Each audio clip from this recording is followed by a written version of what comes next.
شکان رسول کو ربیع الاول کا چاند بہت بہت مبارک ہو۔ ایک بڑا کمال کا آپ کو وظیفہ بتانا ہے کہ علماء فرماتے ہیں جو کوئی اس مہینے کی پہلی تاریخ سے لے کر 12ویں تاریخ تک روزانہ 1000 مرتبہ یہ درود پاک پڑھے، یہ بڑا افضل ہے۔ اللہم صلی علی سیدنا محمد النبی الامی وعلی آلہ وبارک وسلم۔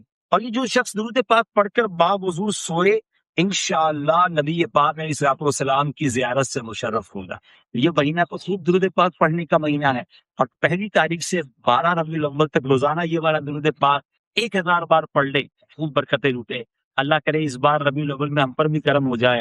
اعلیٰ حضرت کہتے ہیں کہ اے ماہ نو، کہتے ہیں پہلی رات کے چاند، بہت خوبصورت ہوتا ہے نا، ہلال کی طرح، کرسنٹ جس کو کہتے ہیں، اور آسمان جو بہت پرانا ہے، بوڑھا آسمان ہے، پہلی رات کا جب چاند ہوتا ہے نا تو آسمان بہت خوش نظر آتا ہے، پھولتا ہے۔ تو اعلیٰ حضرت نے آسمان سے عشق کی زبان میں بات کی ہے کہ ٹھیک ہے بوڑھے آسمان، تیرے پاس پہلی رات کا چاند ہے، مگر سن، ہمارا دل بھی نبی پاک کے مبارک انگوٹھے کے ناخن کا شیدائی ہے۔ اب یہ عشق والی بات دیکھیں کہ جب پیر کے ناخن کو جب کاٹیں گے نا تو اس ناخن کا جو شیپ ہے وہ پہلی رات کے چاند کی طرح بن جائے گا۔ آپ تخیل دیکھیں، امیجینیشن دیکھیں، پیارے آقا کے قدموں کے مبارک انگوٹھے کے ناخن کا شیدائی ہے میرا دل، ناخن ہے نہیں، صرف محبت کرتا ہوں اس سے۔ تو اتنا بھی مہ نو پہ نہ اے چرخ کوہن پھول، اے بوڑھے آسمان اتنا مت پھول جا، کیوں؟ دل اپنا بھی شیدائی ہے اس ناخن پاکا، اتنا بھی مہ نو پہ نہ اے چرخ کوہن پھول۔ جابر بن سمورہ رضی اللہ تعالیٰ فرماتے ہیں ایک مرتبہ چاندنی رات تھی، کہتے چاندنی رات تھی، اور میں نے اس رات کو نبی پاک علیہ الصلوۃ والسلام کو دیکھا۔ میں کبھی چاند کی طرف دیکھتا، کبھی میں آقا علیہ الصلوۃ والسلام کے چہرے انور کی دیکھتا، پھر میں چاند کو دیکھتا، پھر میں آقا کو دیکھتا، پھر چاند کو دیکھتا، پھر آقا کو دیکھتا، اور واللہ میں نے یہ جان لیا کہ میرے آقا کا چہرہ چاند سے بھی زیادہ خوبصورت ہے۔ ایسا تجھے خالق نے طرح دار بنایا، یوسف کو تیرا طالب دیدار بنایا۔ یہ جو چاند، یہ سورج، یہ سب ہے نا، یہ صدقہ ہے میرے آقا کا۔ اعلیٰ حضرت لکھتے ہیں یہ جو مہر و ماں پہ ہے اطلاق آقا نور کا ہے۔ ان کو جو نور کہا جاتا ہے نا، مہر اور ماں کو، چاند سورج کو، سنو، یہ جو مہر و ماں پہ ہے اطلاق آتا نور کا، آقا بھیک تیرے نام کی ہے، استعارہ نور کا۔ سبحان اللہ۔ اب فرماتے ہیں علماء دین اور مفتیان شرع متین اس بارے میں کہ آج کل ہمارے معاشرے میں عموماً نئے آنے والے اسلامی مہینے کے بارے میں اس طرح کا SMS چلتا ہے کہ جس نے سب سے پہلے کسی کو فلاں اسلامی مہینے کی خوشخبری دی اس پر جنت واجب ہو جاتی ہے، اور اس کے بارے میں یہ لکھا ہوتا ہے کہ یہ فرمان رسول ہے صلی اللہ تعالی علیہ وسلم۔ سوال یہ ہے کیا اس طرح کرنے سے جنت واجب ہو جاتی ہے؟ اور اس طرح کے SMS کرنا کیسا ہے نا؟ انٹرسٹنگ کوسچن، اور واقعی آپ کو بھی ہو سکتا ہے اس طرح کے میسیجز آتے ہوں۔ آئیے اس کا جواب دارالفتاء اہل سنت سے کیا جاری ہوا ہے سنیے۔ کسی بھی اسلامی مہینے کے بارے میں اس طرح کی روایت نظر سے نہیں گزری۔ کسی بھی بات کو حضور اکرم صلی اللہ تعالی علیہ وسلم کی طرف اس وقت تک منسوب نہ کیا جائے جب تک اس بات کا یقینی طور پر علم نہ ہو، کیونکہ حضور اکرم صلی اللہ تعالی علیہ وسلم کی طرف جھوٹی بات منسوب کرنا حرام ہے، اور حدیث پاک میں اس پر جہنم کی وعید آئی ہے۔ چنانچہ نبی پاک علیہ الصلوۃ والسلام نے فرمایا جس نے مجھ پر جان بوجھ کر جھوٹ باندھا وہ اپنا ٹھکانہ جہنم میں بنا لے۔ یاد رہے جس بات کے بارے میں یقینی طور پر معلوم نہ ہو، صرف عوام سے سنی ہو، تو اس کی تصدیق کروائے بغیر آگے نہیں کرنا چاہیے، کیونکہ حدیث پاک میں ایسے شخص کو جھوٹا کہا گیا۔ ابو داؤد شریف کی حدیث میں ہے انسان کے جھوٹا ہونے کو یہی کافی ہے کہ ہر سنی سنائی بات بیان کر دے، لہذا ایسے SMS سے بچنا بہت ضروری ہے۔ حضرت سیدنا شیخ ابو الحسن انطاکی رحمت اللہ تعالی علیہ کے پاس ایک بار بہت سے مہمان آ گئے۔ اچھا، اب جب مہمان آ گئے تو کھانے میں کچھ روٹیاں کم تھی۔ یہاں ایک بات اور بھی عرض کرتا چلوں کہ کسی کے یہاں مہمان بنے تو ضرور بنے، لیکن جس نے بلایا ہو، مہمان کو دعوت دی ہو، اسی کو جانا چاہیے۔ بعض اوقات ایک کے ساتھ بہت سارے لوگ چلے جاتے ہیں اور اس سے میزبان کو ڈیفیکلٹی ہوتی ہے۔ اچھا، اب لوگ زیادہ پہنچ گئے، کھانا کم تھا، حضرت شیخ ابو الحسن انطاکی رحمۃ اللہ تعالیٰ نے کیا کیا، دسترخوان لگایا اور اس دسترخوان پر روٹیوں کے ٹکڑے کر کر سجا دیے، رکھ دیے۔ اس زمانے میں تو لائٹ نہیں ہوتی تھی، چراغ ہوتے تھے، آپ نے وہ چراغ اٹھا کر گل کر دیا، اندھیرا کر دیا۔ آپ کا جو ذہن میں یہ تھا کہ کھانا تھوڑا ہے تو میں ویسے ہی ہاتھ چلاتا رہوں گا، منہ چلاتا رہوں گا، مہمان کھا لیں گے، کسی کو پتہ نہیں چلے گا کہ میں نے کھانا نہیں کھایا۔ یہ جذبہ تھا ان کا۔ اچھا، کمال یہ ہوا کہ جب تھوڑی دیر کے بعد ریئلائز ہوا کہ اب کھانا کھا چکے ہوں گے سارے مہمان، چراغ لایا گیا تو جتنا روٹیوں کے ٹکڑے دسترخوان پر رکھے گئے تھے وہ سارے ویسے کے ویسے ہی موجود۔ یعنی ایچ اینڈ ایوری بڈی، جتنے لوگ تھے سب نے یہ ذہن بنایا کہ کھانا تھوڑا ہے، بندے زیادہ ہیں، میں رک جاتا ہوں میرا بھائی کھا لے، میں ہاتھ روک لیتا ہوں کسی اور کا پیٹ بھر جائے۔ تو دسترخوان پر ساری کی ساری روٹی کی ٹکڑیاں ویسے ہی پڑی رہی اور دسترخوان ویسے ہی رہا۔ اے میرے پیچھے اسلامی بھائیوں، یہ مائنڈ سیٹ تھا ہمارے بزرگوں کا کہ میں پیچھے رہ جاؤں، بھائی آگے بڑھ جائے، مجھے نہ ملے میرے بھائی کو مل جائے۔ پیچھے پیچھے اسلامی بھائیوں، اسی کو ایثار کہتے ہیں، یاد رکھیے گا، سیکریفائس۔ ایثار ہم باتیں تو بہت کرتے ہیں لیکن ایثار ہے کیا؟ حدیث پاک سن لیجئے، نبی پاک علیہ الصلوۃ والسلام کا فرمان ہے، جو شخص کسی چیز کی خواہش رکھتا ہو پھر اس خواہش کو روک کر اپنے اوپر کسی دوسرے کو ترجیح دے تو اللہ عز و جل اسے بخش دیتا۔ لک ایٹ دا ریوارڈ، انعام کتنا بڑا ہے۔ آپ کو بھی چاہیے، آپ کے بھائی کو بھی چاہیے، کوئی ایسی چیز ہے، اب آپ اپنی خواہش کو روک لیں، دوسرے کو ترجیح دے دیں کہ اس کو مل جائے، اس کا ثواب اللہ کیا دیتا ہے، اسی بخشش فرما دیتا ہے۔ اچھا، ایک یہ مائنڈ سیٹ ہے، اور آج کل کا مائنڈ سیٹ کیا ہے؟ حالانکہ یہ پرانی بات ہے کہ ایک زمانے میں ایک شہر کے اندر دودھ کی قلت ہو گئی، اناؤنس کیا گیا کہ ایک بڑا سا کنواں ہے، سارے شہر کے لوگ آئیں اور ایک ایک پیالہ دودھ کا اس میں ڈال دیں، تو یہ کنواں دودھ سے بھر جائے گا، تو جو شہر میں کمی ہے وہ پوری ہو جائے گی۔ ایک شخص گیا کنویں کے پاس، آرڈر تھا بادشاہ کا، سب نے جانا ہے، تو وہ بھی پہنچ گیا، سوچنے لگا یار سارے شہر نے دودھ ڈالا ہے، اگر میں ایک گلاس پانی ڈال دوں گا تو اس سے کیا فرق پڑے گا؟ تو اس نے کیا کیا، اس کنویں میں پانی ڈال دیا، نیت میں فطور تھا، اس نے پانی ڈال دیا۔ صبح ہوئی، جب اس پردہ ہٹایا گیا اس کنویں کے اوپر سے تو وہ پورا کا پورا کنواں جو تھا وہ پانی سے بھرا ہوا تھا۔ یعنی ہر شہر کے بندے نے یہی سوچا کہ میرے ایک گلاس پانی سے کیا ہوگا، کسی نے دودھ نہیں ڈالا۔ ایک یہ مائنڈ سیٹ ہے کہ میں غلط کر رہا ہوں، ایک سے کیا ہو جائے گا، اور ایک وہ مائنڈ سیٹ تھا کہ میں بھوکا رہ گیا تو کیا حرج ہے میرے بھائی کا پیٹ بھر جائے۔ ایچ اینڈ ایوری بڈی وہاں بھوکا رہا اور یہاں پورے شہر نے پانی کا گلاس ڈال دیا۔ میں کس طرف کی سوچ رکھتا ہوں کہ میرا بھلا ہو جائے، سامنے والے کا بیڑا خراب ہو جائے، یہ میرا ذہن ہے۔ میرا ذہن یہ ہے کہ سب کا بھلا، سب کی خیر، سب کے بھلے میں اپنی خیر۔ دوسروں کا جو اچھا سوچتا ہے نا اس کا ہمیشہ اچھا ہوتا ہے، کبھی کسی کو تکلیف نہیں دینی ہے۔ آج جو میرا بیسک ٹاپک ہے میٹھے اسلامی بھائیوں وہ یہ ہے کہ ہماری ذات سے کسی کو تکلیف نہ پہنچے۔ دیکھیں، حقوق اللہ کی بہت بات ہم کرتے ہیں، بہت اچھی بات، بالکل ٹھیک ہے، نماز پڑھنا ہے، روزہ رکھنا ہے، تلاوت کرنا ہے، عبادت کرنا ہے، زکوٰۃ دینا ہے، حج کرنا ہے، بریلینٹ، بہت اچھی بات۔ لیکن حقوق اللہ کے ساتھ ساتھ ایک بہت بڑا چیپٹر ہماری لائف میں حقوق العباد کا بھی ہے، اور یہ موسٹ امپورٹنٹ چیپٹر ہے، کیونکہ روایتوں میں آتا ہے، علماء فرماتے ہیں جب کوئی اللہ کے حقوق پامال کرتا ہے نا، نماز نہیں پڑھتا، روزے نہیں رکھتا، گناہ کرتا ہے، اگر مرنے سے پہلے وہ سچی توبہ کر لے، اللہ کی رحمت سے امید ہے اللہ اپنے سارے حق اسے معاف فرما دے۔ لیکن اگر کسی نے کسی مسلمان کا دل دکھایا، کسی کے ساتھ دھوکہ کیا ہے، کسی سے مال دبا لیا ہے، کسی پر ظلم کیا ہے، حقوق العباد اس نے ڈسٹرب کیے لوگوں کے، جب تک بندہ معاف نہیں کرے گا جب تک اللہ بھی معاف نہیں فرما، جس سے خیر ہی کی امید ہو اور اس کے شر سے امن ہو۔ نبی پاک فرماتے اور فرمایا تمہارا برا وہ ہے جس سے خیر کی امید نہ کی جائے اور اس کے شر سے امن نہ ہو۔ اب غور کریں کہ مجھ سے لوگ ڈرتے ہیں، مجھ سے لوگ تکلیف میں ہیں۔ دیکھیں، ہم کبھی کبھی کہتے ہیں یار میری بڑی عزت کرتے ہیں لوگ، ایک عزت ہوتی ہے خوف سے، عزت نہیں کریں گے تو پھر اور ذلیل کر دے گا۔ نوکر جو ہمارے ہوتے ہیں، امپلائیز ہوتے ہیں، وہ کیوں عزت کرتے ہیں؟ بھائی نوکری کر رہے ہیں، ہمیں زیادہ عزت نہیں کریں گے تو سیلری نہیں ملے گی، بونس نہیں ملے گا، لیکن ہمارے جانے کے بعد کیا وہ ہماری عزت پیچھے سے کر رہے ہوتے ہیں؟ عزت وہ ہے جو آپ کے پیچھے بھی کی جائے۔ آپ کے سامنے اگر کوئی عزت کر رہا ہے تو ہو سکتا ہے وہ خوف سے کر رہا ہو۔ وقار، عزت اس چیز کا نام ہے کہ ہم اس کے سامنے ہو نہ ہو، بندہ پیچھے سے بھی دل میں عزت رکھے کہ بڑا اچھا ہے. اب اپنے بارے میں مجھے اور آپ کو غور کرنا ہے کہ مجھ سے خیر کی امید کی جاتی ہے یا شر کی امید کی جاتی ہے. نبی پاک علیہ الصلوۃ والسلام کی ایک بڑی اہم حدیث ہے پاک، اگر آج یہ آپ سب کو یاد ہو جائے نا، اور آج اس بیان کا سمجھ لیں مین آبجیکٹ یہی ہے.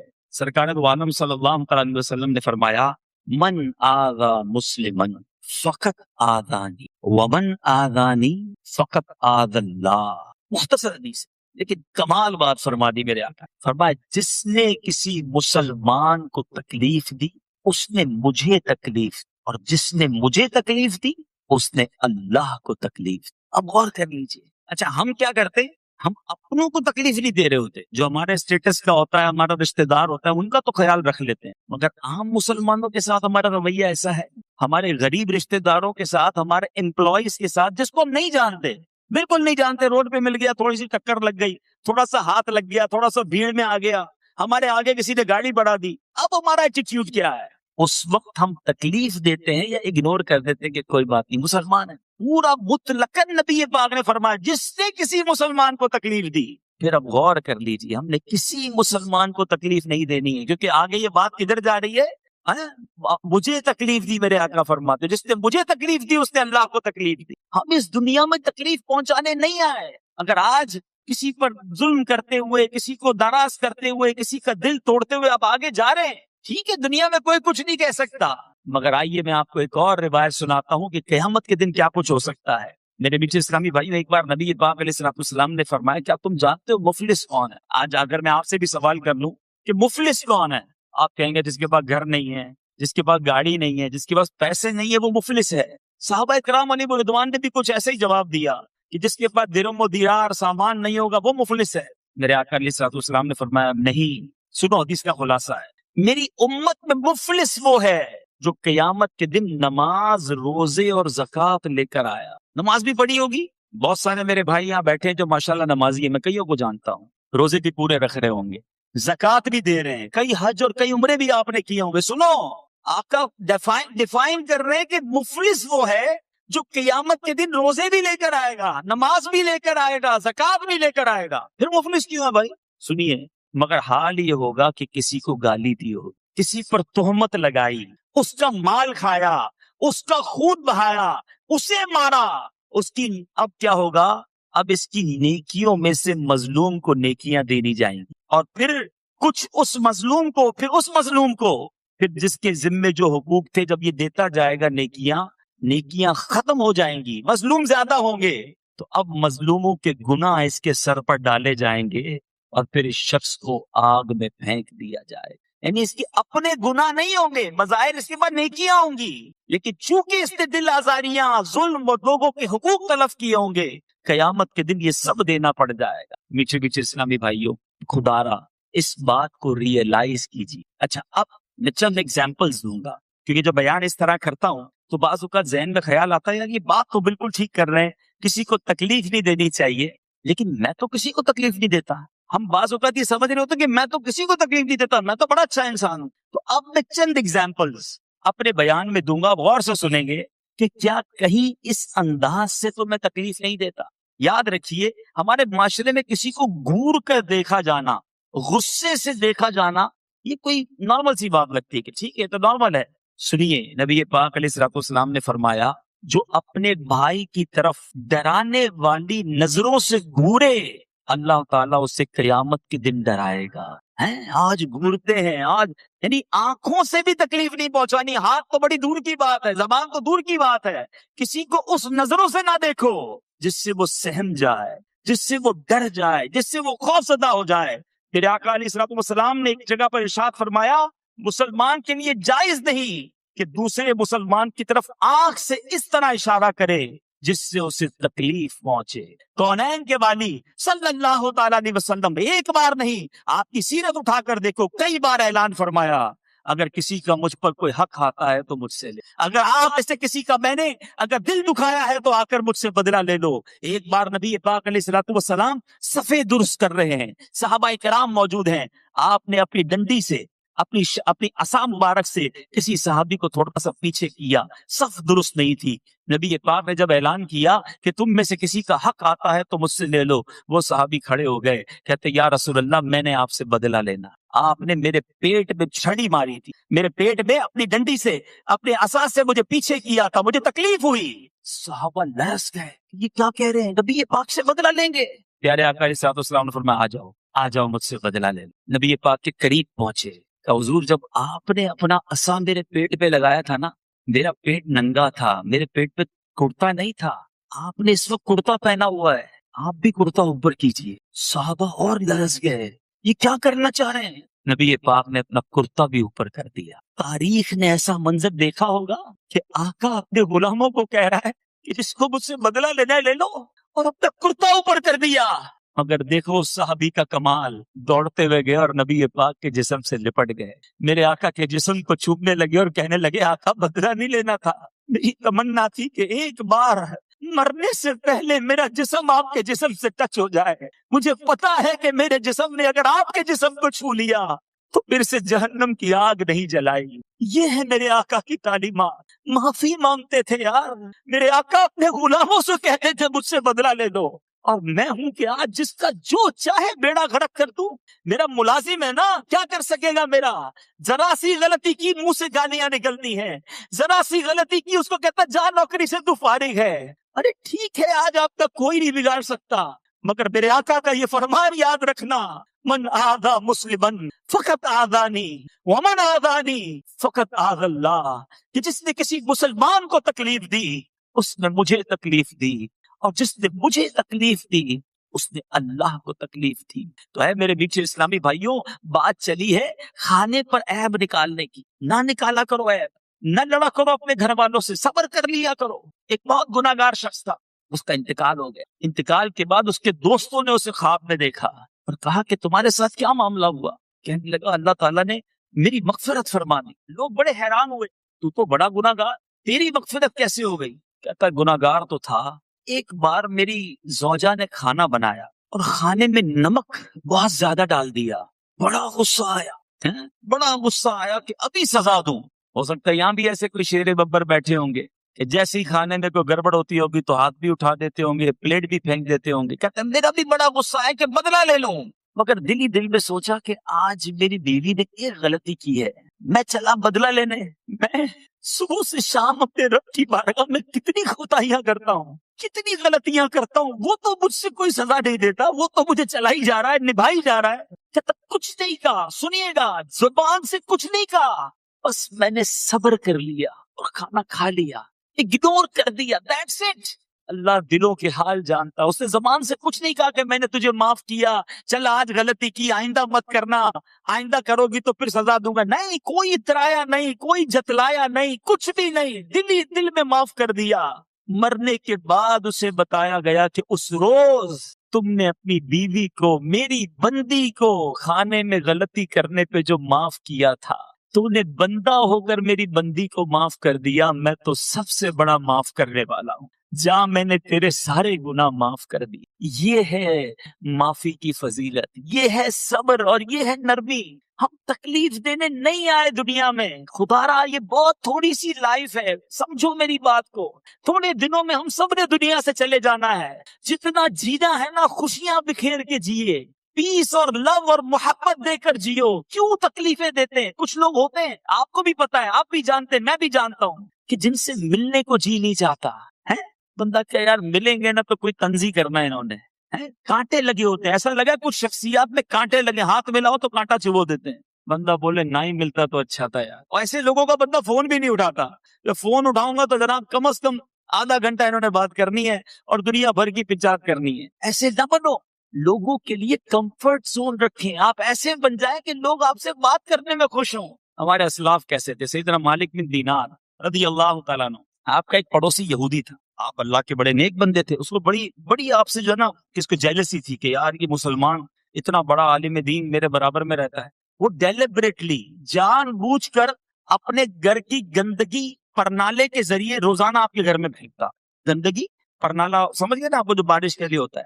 تو روز گندگی پھینکتا. سیدنا مالک بن دینار روز اسے پانی ڈال کے صاف کر لیتے. ایک دن، 2 دن، 4 دن، اس نے کبھی تو لڑائی کریں گے، کبھی تو جھگڑا ہوگا. کئی دن گزر گئے. اس نے آ کے دروازہ کھٹکھٹایا. کب میں روز گندگی بھیجتا ہوں، آپ کو تکلیف نہیں ہوتی؟ تکلیف تو بڑی ہوتی ہے. آپ کو غصہ نہیں آتا؟ تو میں نے نبی پاک علیہ الصلوۃ والسلام کا فرمان سنا ہے کہ غصہ پینے والے اللہ کو محبوب ہیں، میرے اللہ کو معاف کرنے والے پسند ہیں. میں پانی ڈال کے دھو دیتا ہوں اور صبر کر لیتا ہوں. وہ کہتا ہے حضرت اب بعد میں گھر کی گندگی صاف کیجیے گا، میرے دل کی گندگی کو صاف کیجیے، کلمہ پڑھ کر مسلمان ہو. ہمارے اسلاف وہ تھے جن کے پڑوسی غیر مسلم ہوتے تو اچھے اخلاق کی وجہ سے مسلمان ہو جاتے. ہمارا اخلاق یہ ہے کہ ہمارے مسلمان پڑوسی ہماری وجہ سے پریشان ہیں. آپ خود بتاؤ، میرا اور آپ کا کوئی غیر مسلم پڑوسی ہو، کیا ہمارے ایٹیٹیوڈ کو دیکھ کر وہ مسلمان ہوگا کہ یار اتنے اچھے ہوتے مسلمان؟ وہ تو شاید یہ کہے گا یار مسلمان ایسے ہوتے، اسلام ایسا مذہب ہے. خود سوچئے. یہ میں آپ کو وہ تمام چیزوں کو شارٹلی ہائی لائٹ کرتا جا رہا ہوں کہ ہم کدھر غلطیاں کر جاتے ہیں. اچھا، ایک اور بڑا برا انداز. یہ دوست نوجوان بیٹھے ہیں، مذاق کرنا. دیکھیے، مذاق ایک شریعت کی باؤنڈری ہے. پہلے ایک طریقہ سن لیجئے، بڑی خوبصورت بات ہے. مفتی احمد یار خان نعیمی لکھتے ہیں، ایسی بات جس سے اپنا اور سننے والے کا دل خوش ہو جائے مزاح ہے، اور جس سے دوسرے کو تکلیف پہنچے، جیسے لوگ مذاق اڑاتے ہیں، یہ سخریہ ہے. مزاح اچھی چیز ہے اور سخریہ بری بات ہے. مزاح ٹھیک ہے کہ سب خوش ہو جائیں، میں بھی خوش ہو جاؤں، آپ بھی خوش ہو جائیں، کوئی مسکرانے والی بات کر لے، یہ ٹھیک ہے. لیکن مذاق میں کسی کا دل دکھا دینا، بڑے عجیب طریقے ہیں. کسی کا موبائل چھپا لیں گے، کسی کی گاڑی کی چابی چھپا لیں گے، وہ بےچارا پریشان ہو رہا ہے. کسی کو جناب اپریل فول جو آج کل چلا ہے، کئی لوگوں کے ایکسیڈنٹ ہو گئے. یار تمہارا بیٹا ہاسپٹل میں جلدی پہنچو، جلدی گاڑی چلا کے وہ پہنچا، بیٹا تو ہاسپٹل میں نہیں تھا، باپ ہاسپٹل میں پہنچ گیا. ان کے مذاق کے چکر میں فون میں رات کو اٹھا دینا، کسی کو رات کو ڈرا دینا. نہیں میرے میٹھے اسلامی بھائیو، یہ مذاق بھی کسی کو تکلیف نہیں پہنچا سکتے. اتنی دل خراش جس کو کہیں، اتنی ڈرانے والی روایت ہے. میرے آقا علیہ الصلوۃ والسلام نے فرمایا، شعب الایمان کی حدیث ہے، بلا شبہ لوگوں کا مذاق اڑانے والے کے لیے جنت کا دروازہ کھولا جائے گا. وہ تمام میرے نوجوان جو آج کہتے ہیں یار آج بڑی تفریح ہوئی، فلاں کو بڑا تنگ کیا، وہ تو رونے لگ گیا، آخر میں معافی مانگ کر گیا. سنو، تکلیف والا مذاق آپ نہیں کر سکتے. قیامت کے دن مذاق اڑانے والوں کے لیے جنت کا دروازہ کھولا جائے گا، اسے بلایا جائے گا، آؤ قریب آؤ. جب وہ آئے گا تو دروازہ بند کر دیا جائے. اسی طرح کئی بار اس کو بلایا جائے گا کہ آؤ جنت میں، وہ جنت کے قریب آئے گا، دروازہ بند کر دیا جائے گا، پھر دروازہ کھول کر بلایا جائے گا، آؤ آؤ قریب آؤ. مگر وہ اتنا مایوس ہو گیا ہوگا کہ لگتا ہے پھر جاؤں گا تو دروازہ بند ہو جائے گا، اس لیے وہ جنت میں ہی نہیں جائے. گویا جو دنیا میں لوگوں کو ستائے گا، قیامت کے دن اس کو اس طرح بتایا جائے گا کہ تم لوگوں کے ساتھ جو مذاق کرتے تھے، آج جنت کی طرف بلا کر دروازہ بند کر دیا جائے. یہ انداز نہ رکھے، تکلیف ہوتی ہے. آپ کہتے ہیں یار سامنے والا بھی ہنستا ہے جب میں اس کو موٹو بولتا ہوں، جب میں اس کو چھوٹو بولتا ہوں، جب کالو بولتا ہوں، جب اس کو کہتا ہوں تو لنگڑا ہے، تو اچھا توتلانا بیچارہ جو توتلاتا ہے، جس کی آواز میں تھوڑا سا فرق ہوتا ہے، اس کے سامنے اسی کی زبان میں بات کرتے ہیں اور سارے دوست ہنستے ہیں، اور وہ بھی بیچارہ خسیانی ہنسی ہنستا ہے. تو ہم کہتے ہیں اس کو برا نہیں لگتا. نہیں، پوچھو اس سے، دل میں رو رہا ہوتا ہے کہ یا اللہ میں بھی صحیح بولتا تو آج دوست مذاق تو نہ اڑاتے. ارے اس کا رنگ کالا ہے، تمہارا گورا ہے، اللہ نے بنایا اسے. اس کا قد چھوٹا ہے، رب نے بنایا، تمہیں اللہ نے اچھا بنایا. اس پہ اترانا نہیں، اس پہ غرور کرنا نہیں. آج کسی کا دل دکھا رہے ہو، ایسا نہ ہو تو نعمتیں تمہیں رب نے دی ہے، تم سے بھی واپس چھین لی. تو کبھی بھی اس طرح کسی کا مذاق نہیں اڑانا چاہیے. یہ بھی ایک انداز ہے لوگوں کا دل دکھانے کا اور تکلیف پہنچانے کا. میٹھے میٹھے اسلامی بھائیوں، اب آخر میں صدقہ و خیرات میں بھی کیا تکلیف پہنچاتے ہیں. کتنی عجیب بات. اصل میں دیکھیں شیطان جو ہے نا وہ اتنا ملعون ہے، ہمیں نیکی نہیں کرنے دیتا، اور نیکی کر لے تو چاہتا ہے یار اس کی نیکی ڈیمیج ہو جائے کسی طرح. یہ نیکی تو کر گیا، اس کا نقصان ہو جائے. اب کیا کرواتا ہے؟ احسان جتواتا ہے. کسی غریب کی شادی کروا دی ہم نے، کسی کو علاج کروا دیا، کسی کی ماں بیمار تھی تو اس کو علاج کرا دیا، کسی کا قرضہ تھا قرضہ اتار دیا. اب کیا کرتے ہیں لوگ؟ ہاں بھائی یاد ہے نا تیرا علاج میں نے کرایا تھا، وہ دن یاد ہے تیری بہن کی شادی کروائی تھی، نوکری نہیں تھی تیرے پاس، نوکری میں نے دلائی تھی، بھول تو نہیں گیا نا؟ آج ماشاءاللہ اتنا بڑا کاروباری ہو گیا، پہلا قرضہ مجھے سے لینے آیا تھا. اب وہ بندہ شرم سے پانی پانی ہو جائے کہ یار کاش اس سے نہ ہی لیتا تو اچھا تھا، یہ جب دیکھو ملتا ہے مجھے ذلیل کرتا ہے. میٹھے اسلامی بھائیو، قرآن کہتا ہے، میں نہیں کہہ رہا، قرآن پاک میں اللہ تبارک و تعالیٰ نے کیا خوبصورت ہماری تربیت فرمائی. قرآن کہتا ہے اپنے صدقے باطل نہ کر دو، احسان رکھ کر اور ایزا دے کر. جو جتاتا ہے نا اپنا احسان، اس کا صدقہ بھی باطل ہو جاتا ہے. آپ صدقہ دیں، اللہ کے لیے دے رہے ہیں، جتلانا کس چیز کا؟ صدقے کا بدلہ تو مجھے اللہ سے لینا تھا. آئیے میں آپ کو بتاتا ہوں ہمارے اسلاف کیا کرتے تھے. بی بی عائشہ صدیقہ رضی اللہ تعالی عنہا، حضرت ام سلمہ رضی اللہ تعالی عنہ، ہماری امی حضور ہیں، امہات المومنین ہیں. ان کا ایٹیٹیوڈ کیا ہوتا تھا؟ یہ جب کسی کو صدقہ دینا ہوتا نا تو اپنے خادم کو بھیجتی، کہتی جا کے صدقہ دے آؤ، اگر وہ کوئی دعا دینا تو وہ دعا نوٹ کر کے لے آنا. وہ مثال کے طور پہ آ کر بتاتا کہ بی بی جان انہوں نے آپ کو 4 یہ والی دعائیں دی ہیں، تو آپ ہاتھ اٹھاتی اور وہی 4 دعائیں اس کے لیے کرتی، اس فقیر کے لیے، اور فرماتی دعا کے بدلے دعا ہو گئی، صدقے کا ثواب اللہ سے لیں گے. وہ دعا بھی نہیں چاہتی تھی کہ ہم کسی کو مدد کریں تو یہ دعا کرے. ہم کیا کہتے ہیں؟ یار بابا میرے لیے ذرا خاص دعا کرنا، میرا کام اٹکا ہوا ہے. اٹ مینز کہ میں نے جو دیا ہے مجھے اس کے بدلے تم سے کچھ چاہیے. ایک تو احسان جتانا وہ تو بہت ہی برا، وہ تو باطل کر دیتا ہے، مگر پیوریفیکیشن یہ ہے، صدقے کا کمال یہ ہے کہ آپ کسی کو صدقہ دیں، کسی کی مدد کریں، اس کے بعد یہ امید نہ رکھیں کہ اس سے مجھے کچھ ملے گا. ارے میں نے دیا رب کے لیے ہے، میں رب سے اس کا انعام چاہتا ہوں. نیچے اسلامی بھائیو، اس کا اصل کانسیپٹ پتہ ہے کیا؟ غلطی کیوں کر جاتے ہیں ہم؟ اصل میں ہم یہ سمجھتے ہیں کہ میں نے زکوٰۃ دی ہے، میں نے صدقہ دیا ہے تو یہ میرا احسان ہے، جبھی تو آپ اس سے کچھ بیک چاہتے ہیں نا، اس کا کچھ بدلہ چاہتے ہیں. یہ غلطی ہے. علماء کہتے ہیں، امام غزالی کمال بات لکھتے ہیں، احیاء العلوم میں آپ لکھتے ہیں، صدقہ دینے والے کا احسان نہیں ہے، یہ صدقہ لینے والے کا، زکوٰۃ لینے والے کا تم پر احسان ہے کہ تمہارا میل لے گیا، تمہارا برڈن دور کر گیا، تمہیں ایک فریضے کی ادائیگی میں اس نے مدد کی ہے. ہونا تو یہ چاہیے کہ میں صدقہ دوں، خیرات دوں، اور اس کا شکریہ بھی ادا کروں کہ بڑی مہربانی آپ مجھ سے، میرا فریضہ آپ نے ادا کر دیا.